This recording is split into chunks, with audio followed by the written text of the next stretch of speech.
bonsoir à tous. J'espère que vous allez merveilleusement bien ce soir.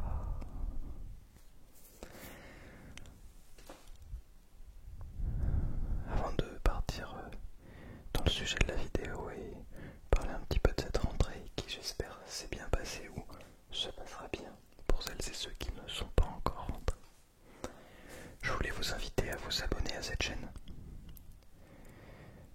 Voilà, c'est quelque chose de gratuit qui soutient et ça me fait vraiment plaisir de voir le compteur d'abonnés augmenter. Surtout, ça montre que cette chaîne fonctionne, vous plaît.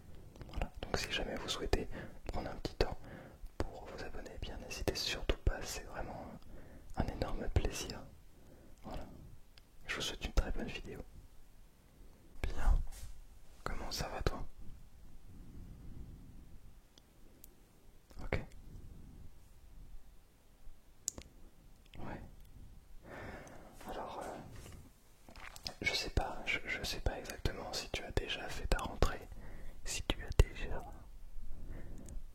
déjà allé en cours. Normalement, nous sommes lundi soir, donc tu as eu ta première journée de cours. Peut-être que tu rentres dans quelques jours. Si c'est le cas, t'inquiète pas, cette vidéo elle est faite pour toi, pour cette rentrée, pour que tout le monde se sente bien, pour bien démarrer l'année. On va parler un petit peu des résolutions et puis je vais prendre 2-3 triggers pour pouvoir te détendre et m'occuper de toi tranquillement. Ça te va? Ouais, bon, super. Alors avant toute chose, tu le sais, si tu ne le sais pas, eh bien je t'invite à on va partager un petit peu euh, la boisson miracle, la boisson qui te permet d'être en excellente santé. Je l'ai nommée l'eau. Alors ça n'a rien de sorcier. On va boire ensemble et on va respirer profondément pour se détendre et pour rentrer tout de suite dans la relaxation.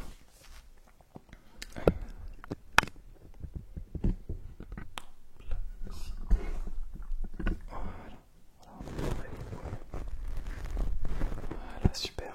Allez, c'est parti.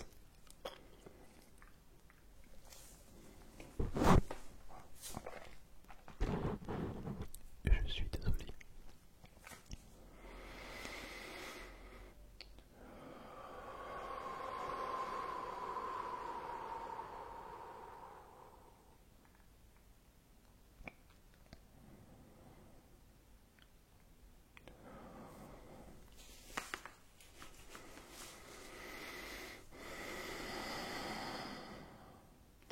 Alors je t'invite à prendre des profondes respirations comme celle-ci. Donc que tu sois allongé, assis, debout, peu importe. C'est rare qu'on écoute une vidéo ASMR debout quand même. Mais je t'invite vraiment à prendre ce temps pour respirer et boire de l'eau. C'est hyper important. C'est vraiment quelque chose qui va faire une énorme différence sur le long terme, tu vas voir. C'est une bouffée d'air frais, ça fait tellement du bien. Alors, on est le lundi, au début de la semaine. Et pareil pour les habitués, vous allez commencer à connaître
respirer tranquillement.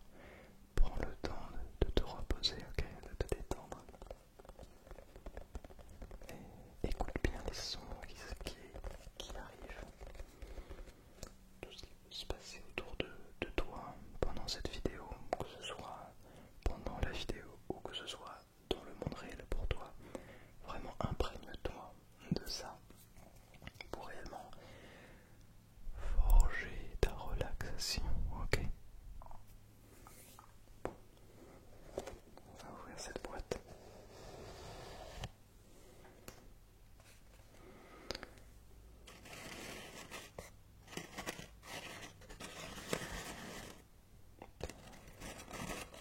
On va prendre un qui est on va prendre un qui est tout au fond.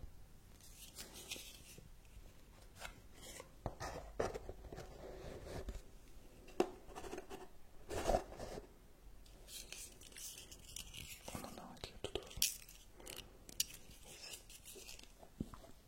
Là, je vais remettre la boîte à sa place.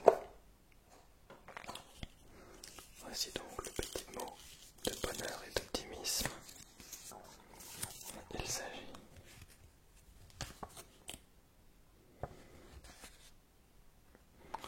d'une fenêtre ouverte. Alors,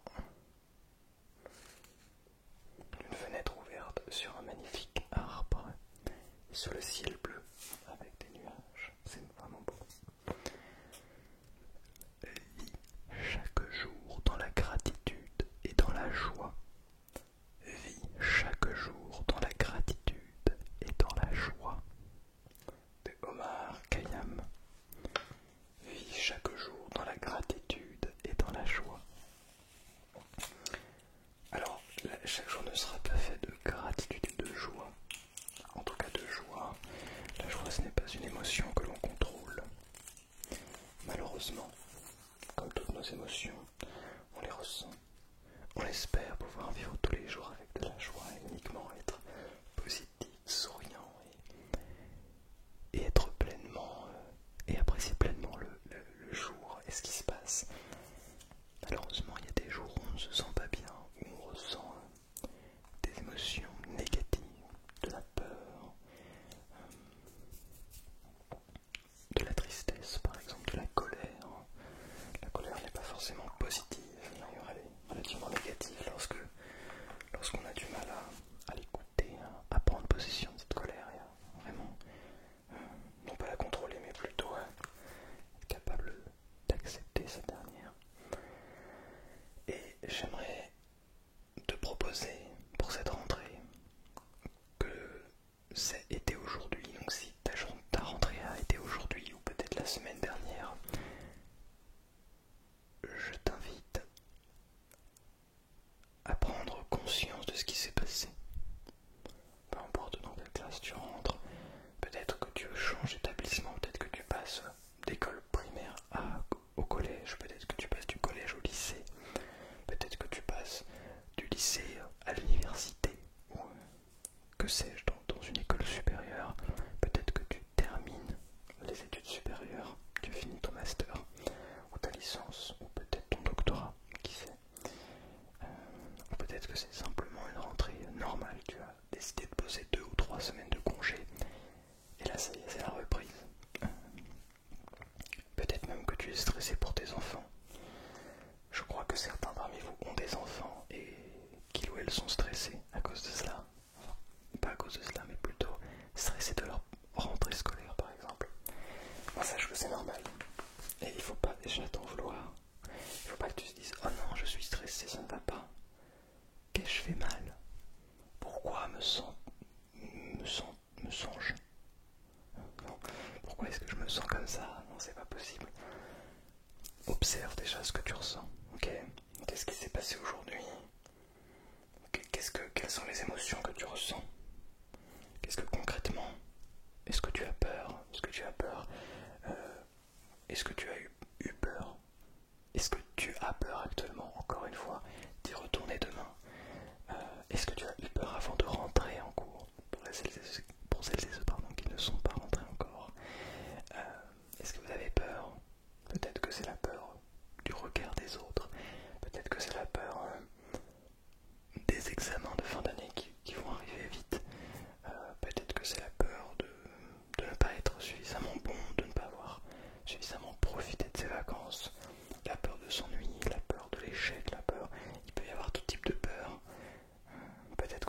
triste aussi de peut-être arrêter les vacances, que tout cela soit terminé, qu'on ait peur, qu'on soit triste de cela, qu'on soit triste de retrouver d'autres personnes et de quitter les personnes avec qui on avait l'habitude d'être peut-être l'année d'avant. On va avoir une nouvelle classe, ça me paraît normal. Et ça arrive à tout le monde, ça arrive à tout le monde. Donc essayez d'identifier cette émotion. Et maintenant, une fois qu'on a identifié, je vais te laisser. Je pense que je vais utiliser un petit trigger pendant ce temps-là, le temps que tu prennes le temps de réfléchir à cela. Ok. Une fois que tu as pris le temps de réfléchir à cette émotion, à ce que tu ressens réellement, eh bien, on va s'attarder plus sur ce qu'il faut faire, comment réagir face à telle et telle émotion, qu'est-ce qu'il faut que... Voilà. On va essayer de se détendre et puis tranquillement, je vais vous amener vers le sommeil. L'objectif, c'est que vous puissiez d'abord vous détendre dans cette vidéo et puis ensuite, tranquillement, vous diriger vers le sommeil. Voilà. Je vais prendre des triggers et je reviens tout de suite. Bien. Je te laisse donc, réfléchir à ce que tu peux ressentir. Quelles émotions? De la peur, de la tristesse, du dégoût, de l'ennui.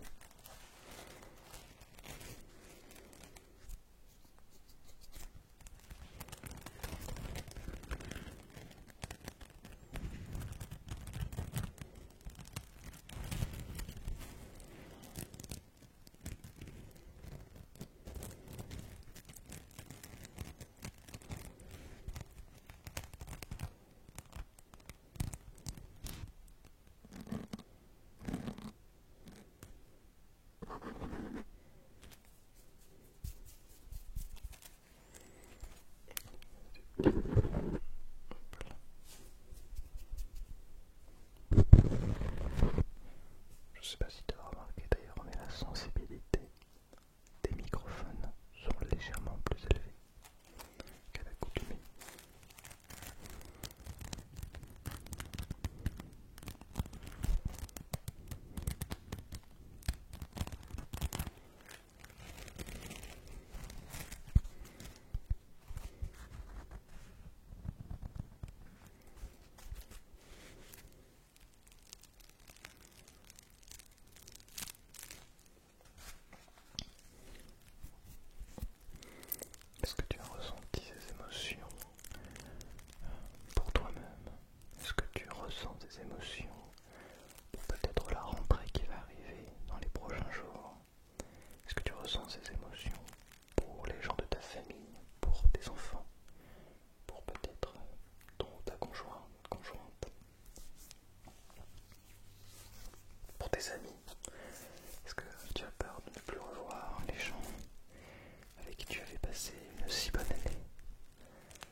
jugement, beaucoup d'angoisse, j'ai l'impression.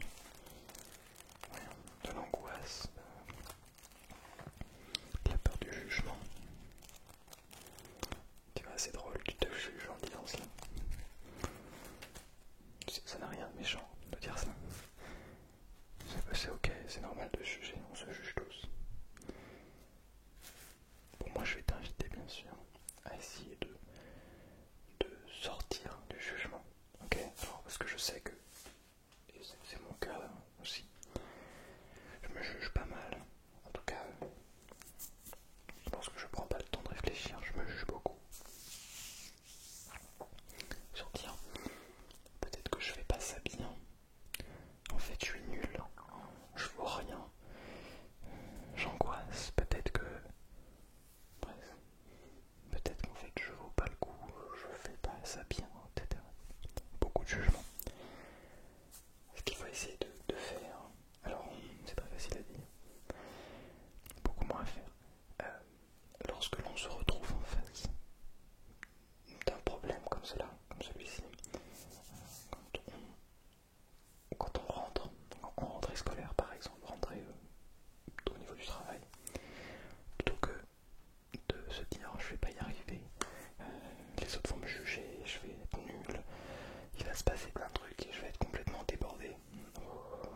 Déjà, ce que j'aime bien faire moi c'est toujours me poser, boire de l'eau et respirer déjà avant toute chose.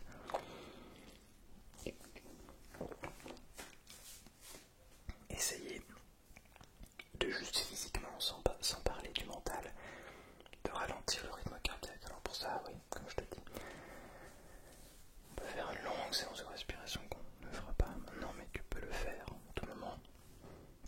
Essayer de prendre des respirations vraiment vers le bas. Donc uniquement au niveau du diaphragme, en utilisant très peu les poumons, sans lever les épaules comme ça. C'est vraiment une respiration qu'on va éviter parce que ça va augmenter le rythme cardiaque. Donc on va plus se stresser encore. C'est-à-dire qu'il y a des moyens pour respirer et en respirant par le haut. Et en fait on va se créer, on va augmenter notre rythme cardiaque. Et de ce fait, on va être encore plus en stress. Donc ce qu'on va essayer de faire, c'est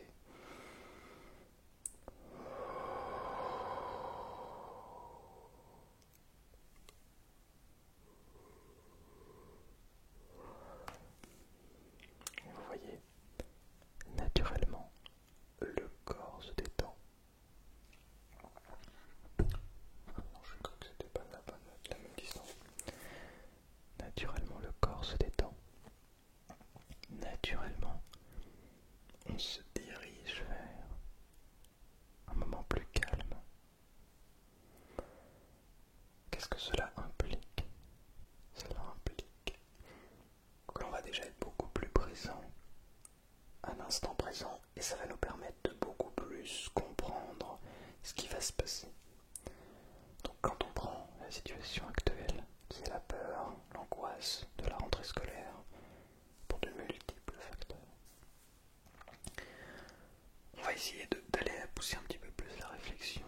Je vous invite à aller voir la vidéo sur le jugement que j'ai faite la semaine dernière et se demander si finalement est-ce qu'on n'est pas plus en train de nous juger nous-mêmes que les autres ne vont nous juger demain, après-demain, où on a l'impression de nous ont jugés aujourd'hui pendant notre séance, notre première journée de cours. La vérité c'est que la plupart des gens sont dans leur monde et ne pensent pas aux autres. Ce qui fait que la plupart des gens ne vont pas vous juger, la plupart des gens vont se juger eux-mêmes.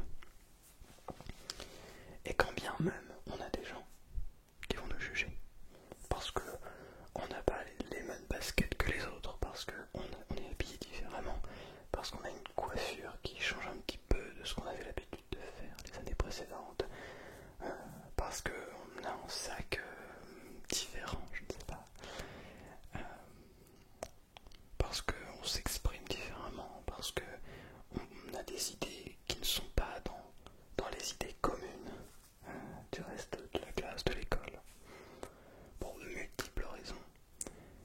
si ces gens nous jugent, c'est qu'ils n'ont pas compris l'idée fondamentale qui est de se trouver personnellement, de se trouver soi-même. Si vous faites ces tests de coiffure, si vous faites ces tests de style vestimentaire, etc., et ben en fait vous êtes en train de vous créer une identité, vous êtes en train de devenir qui vous voulez être. Et ça passe par des choses que vous ne ferez peut-être plus jamais de votre vie. Mais si on ne fait pas ces choses, on ne peut pas savoir. Alors, si les gens vous jugent, c'est qu'ils ont peut-être une mauvaise estime d'eux-mêmes avant toute chose. Une fois qu'on comprend ça, alors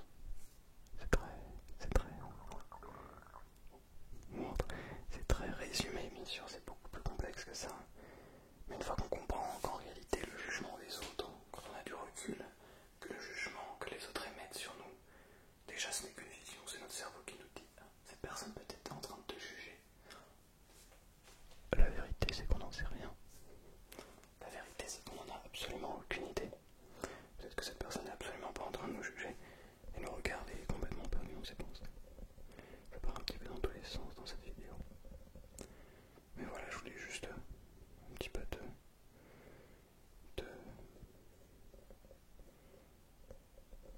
dire que tout allait bien se passer.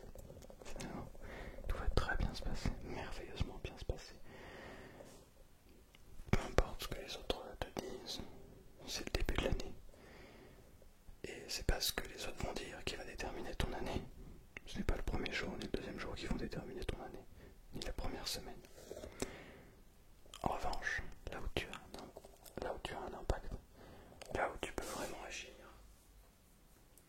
c'est sur ce que toi tu as envie de faire.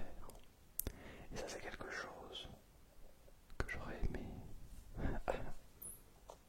qu'on me dise un petit peu plus tôt. Peut-être qu'on me l'a déjà dit, mais c'est peut-être la manière de le dire qui fait que je n'ai pas écouté. Mais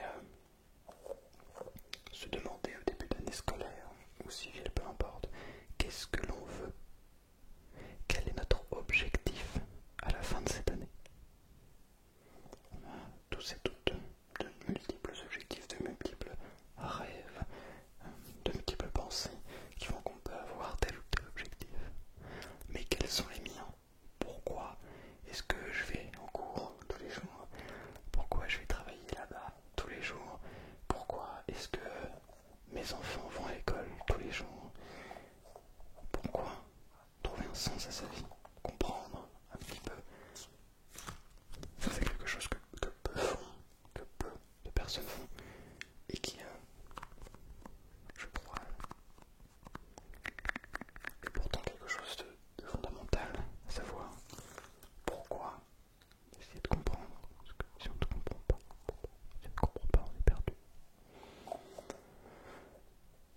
Et bon, je vous donne un exemple. Par exemple, on se dit, allez, cette année scolaire, donc soit juin de l'année prochaine, soit août, début septembre de l'année prochaine, je me dis, j'ai envie de me mettre à la course à pied. Ça veut dire quoi, me mettre à la course à pied? Parce que si mon but c'est de courir, bah si je me dis juste, j'ai envie de courir, bon, vous allez courir une semaine, 2 semaines, et puis après vous allez arrêter. Parce que vous aurez votre priorité. Pourquoi pas? À moins que ce soit la priorité numéro 1. Alors que si vous dites, mon objectif, c'est de faire un semi-marathon ou un marathon dans 1 an, dans 10 mois, et ben je vais me préparer pour ça. Mon objectif c'est d'ici juin de l'année prochaine, ou dans 10 mois, fin juin, c'est d'avoir fait 1000 km de course à pied. C'est possible. Par exemple, personnellement mon objectif, là je suis à un petit peu plus de 400 km et j'aimerais faire plus de 1000 km d'ici la fin de l'année civile, d'ici fin décembre. Bon, j'ai calculé, on a septembre, octobre, novembre, décembre, on a 4 mois. 4 mois, ça veut dire 16 semaines. 16 semaines pour faire 600 km. 16 semaines pour faire 600 km.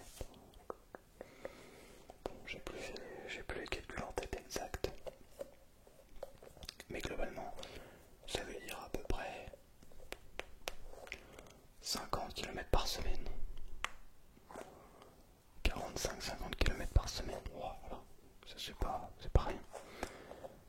Est-ce que c'est ce que j'ai envie de faire? Oui. Est-ce que je vais le faire? Oui. Parce que c'est l'objectif. Pourquoi? Et pourquoi pas? Se fixer des objectifs, parfois ça n'a absolument... comment dire, il n'y a pas de pensée derrière.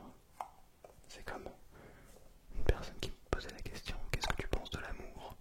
Moi je pense que l'amour c'est l'amour inconditionnel. Et c'est la réponse à la question.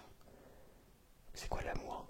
L'amour inconditionnel, c'est aimer sans aucune raison. On ne sait pas pourquoi on aime quelqu'un. On ne sait pas pourquoi on aime quelque chose. Il y a forcément des raisons plus techniques, pourquoi on aime un travail, pourquoi on aime une activité, pourquoi on aime quelqu'un. Mais il n'y a jamais vraiment de raison. On peut dire que cette personne, elle est elle est plein de choses. Mais cette personne, elle est cette personne. Qu'est-ce que je veux dire? Et on n'aime pas une personne parce que elle est telle ou telle chose. On aime cette personne parce que c'est une personne dans la globalité et on n'a aucune idée de pourquoi on l'aime. Je crois que c'est la même chose avec les objectifs. Parfois, on a un objectif. Pourquoi est-ce que tu as envie de courir un marathon? Pourquoi pas? J'ai envie d'essayer, c'est un défi, c'est un objectif. Bon, soit, eh bien, vas-y. Si ton objectif c'est d'être major de ta promo, c'est d'avoir la meilleure moyenne de ta classe, mais fonce, travaille tous les jours, à fond. Bon, bien sûr, je suis pas là en train de te dire, il faut absolument que tu fasses 1000 km de course à pied, il faut absolument que tu aies les meilleures notes de ton année. Non, c'est à toi de décider. Mais tout ça, ça va t'aider au niveau de tes peurs et tenir. Pourquoi est-ce que je vais dans cet établissement? Pourquoi je vais dans ma classe? Pourquoi je vais travailler à tel endroit? Pourquoi j'étudie telle ou telle chose? Pourquoi? C'est quoi les raisons? C'est quoi mes raisons profondes? Mon envie profonde? Eh ben, c'est tout ça qui est important de savoir. C'est à toi de trouver les raisons.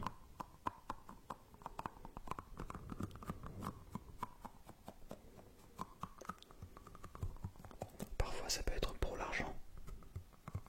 Vous allez me dire, oui, mais pour l'argent c'est pas forcément une motivation. Ça peut l'être. Si on aime profondément et sincèrement l'argent, ça peut être une motivation.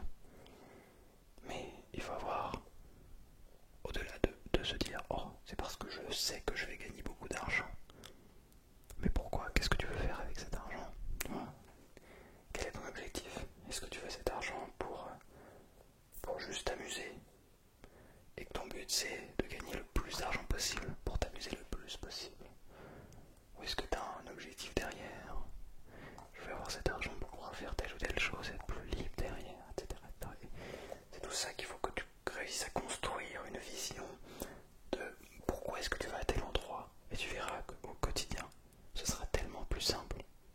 Tu auras l'objectif, tu auras la chose en ligne de mire, vous voyez, c'est palpable, c'est palpable. Je sais que je vais être le meilleur de ma classe, c'est palpable, je peux toucher les meilleures notes, je peux toucher, aller essayer de comprendre un petit peu plus ce que les professeurs recherchent dans les évaluations, je peux essayer d'aller comprendre un petit peu mieux les sujets que l'on traite en cours. Je peux essayer de travailler sur ma mémoire pour les cours qui demandent de la compréhension par cœur, pas la compréhension, des exercices de par cœur, etc. Mais c'est toujours ce genre de choses qu'il faut aller chercher, sinon on rentre dans une année, d'après moi, c'est mon point de vue, sinon on rentre dans une année scolaire et on n'a pas d'objectif, on ne sait pas ce qu'on fait là, pourquoi on va en cours. Mais là je vous parle, ça peut me mettre, si vous rentrez en 6e, en 5e, en 4e, même au collège. Pourquoi? Qu'est-ce qui fait qu'on est là? Et qu'est-ce qu'on veut après? Si vous voulez faire quelque chose complètement d'annexe, quelque chose qui n'a rien à voir avec l'école, bah faites-le. Et trouvez des compromis. Si vos parents vous disent, vous pouvez le faire, par contre je veux que tu ramènes des bonnes notes à l'école, va faire en sorte de ramener des bonnes notes à l'école, mais quand même de faire cette chose annexe. Je sais pas si votre rêve c'est de devenir streamer,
considère comme le bon.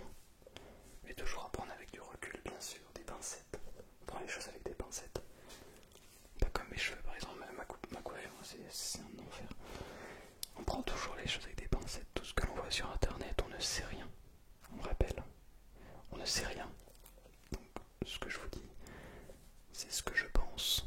Ce que